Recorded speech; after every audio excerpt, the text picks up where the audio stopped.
Welcome back, everyone, to another downward day. And boy, the cold grips of the winter have truly gotten us this week.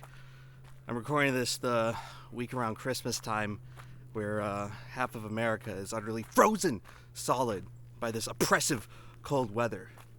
Not the reason I live in Florida, but we get invaded by the northern normies, and now they have to bring their cold air down with us to just ruin everything.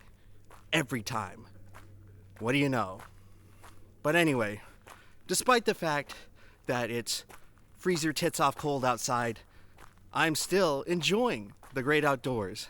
You know, oftentimes when the cold gets to a level where you don't even feel comfortable inside your own house, that's usually a time for many people to enjoy some indoor entertainment and recreation, like going to the movies. And oh boy, the big movie of the month right now is Avatar: The Way of Water. With, let me just check right here. Let's see, Avatar: Way of Water runtime, 3 hours and 12 minutes. Are you serious? James Cameron, I know you're a man of many talents, but apparently not talented enough to produce a screenplay to tell a story about blue people on a different planet for less than 200 minutes.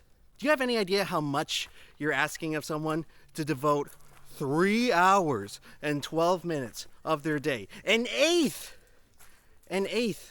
of the entire elapsed time of a day. And realistically, considering you have to sleep for a third of the day and go to work for a third of the day, you're asking like someone to spend almost their entire free time for a day to watch your mediocre, crappy movie about blue people. I mean, dude, I can look up an 11-minute episode of The Smurfs on YouTube right now. Doesn't feel like that much of a drag. Doesn't feel like I'm in prison, waiting for my prison sentence to finish off. But this is just what movies are today. Every single big blockbuster has to be 3 hours long. Why? Can you not tell a 3-act story in less time than that? Now, the uninitiated out there may feel like, oh, 3 hours and it's still the same movie ticket. That's more bang for your buck, right? That's a value. You know what else is value? McDonald's. McDonald's is a great value. But perhaps when I'm feeling like dropping $12 on a singular piece of entertainment, I might want it to be a little bit better of a quality product than something comparable to McDonald's. A great value. And for me, and my personal assessment of the way things are, seeing a giant, long runtime movie is absolutely an indicator of mediocre quality. I'm sorry, but the actual number of movies approaching 3 hours in runtime that are actually worth a crap, that are anything other than mediocre trash, you can count on one hand, okay? So don't come at me with, oh, counterexample A, this movie was really good and it was 17 hours long. I don't care, okay? Shut the hell up. Why are you asking me to spend 3 hours of my time to watch something that, odds on, if you had to go to the casino and bet on it, is going to be mediocre? It's going to be a complete waste of time. And yes, it's a probabilistic reality that most movies on the market are going to be mediocre. In which case I say, might as well get it over quick. Tell me your lame story in 90 minutes instead of 200. I love it. They don't want to be a part of the creative process here. It's okay. Valerie, take that out. Disregard them. They don't know what they're talking about. They're just like these normies who insist on just sitting in a movie theater for 3 hours, soaking in the pandering, nostalgia-baiting, absolute crap content that's being pumped out into our theaters on a daily basis. So this is my official holiday message to all of you wonderful directors out there. If you can take a break from being on Epstein's Island to listen to me for one moment, can you please learn to tell a story in 90 minutes or less? You know what? It's a new year, new possibilities. I'm giving you guys a New Year's resolution. Stop dragging out your stupid, boring stories over 3 hours. If you absolutely positively have to develop 70 characters and 15 different set pieces, then make a TV show. Make a TV show. Don't try to pass it off as a theatrical experience because it's a different format. You're trying to do a different format. Stop adding in 100 million characters. Your movie poster should not look like a Where's Waldo book. Please, for the love of God, I know the idiot viewers are going to want to see random background character number 900 that they recognize from their childhood, from the older movie that you're rebooting. You got to put in the nostalgia characters. You got to add in 60 new characters to sell new toys, 800 new characters to sell old toys. Yes, you got to get your 100 Funko Pop contracts. I get it. Make a TV show. Please, stop wasting my time at the movie theater. Just stop, okay? On-demand content that you can pause or skip through while watching on your phone screen, whatever, that's fine. More power to you. Make it 10 seasons long with 100-minute episodes, 16 episodes a season. I don't care about that. But don't make me sit and try to gamble at the movie theater. And that's what it feels like at this point, buying a movie ticket, a gamble.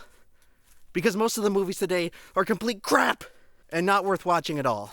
And yes, I'm aware that I could just pirate the movies. You're not a genius for figuring out how to use 123movies.com. You haven't caught on to some super secret technology. It's been out for 20 years. I like going to the movie theater, okay? I like seeing the movies on a big screen. You know, perhaps it's possible that a medium as visual as cinema is actually not designed to be watched on your phone or your laptop. It's almost like everything is supposed to be composed to be seen on the big screen for the maximum enjoyment and immersion. But you know what doesn't feel immersive? Having to take 3 breaks to get up and go to the bathroom and miss the movie you're paying to see because they made it so goddamn long.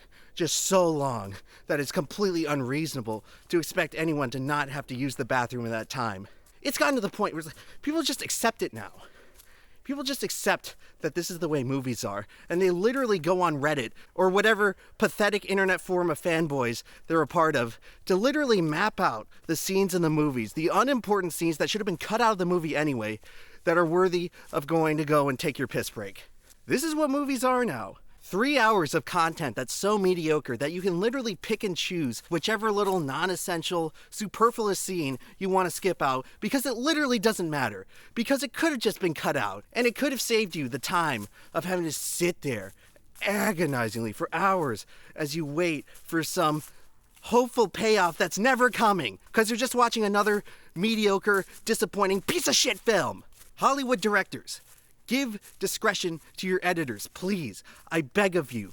I know you guys work super hard to shoot all that coverage or whatever. Cut it out. Some of it is not good. Some of it is not relevant. The film, the product you're trying to sell would be much better off by cutting a lot of it out. Give discretion to your editors, please. People who don't have this arbitrary emotional attachment to every single scene they shot. People who are actually watching the product with a fresh set of eyes, as would the average movie viewer. Please return a little bit of control to them so they can tell you which scenes are completely irrelevant and nonsensical and pointless to actually progressing the story, and that can be removed from the project to actually make it better. You can go ahead and release your 17-hour director's cut on the Blu-ray. No one will fault you for that. I won't think any less of you. But please, for the love of God, stop unloading these 3-hour-long pieces of dog shit in the theaters. It's the biggest piece of dog shit.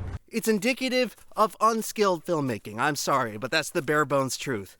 It's unskilled to just dump a bunch of content into a movie. God forbid whether it's actually relevant or necessary. Just dump it in, put it all in. Just put it all in. Film a million things and put it all into your stinking pile of crap movie. It's a skill. It's a skill to be able to tell a concise story.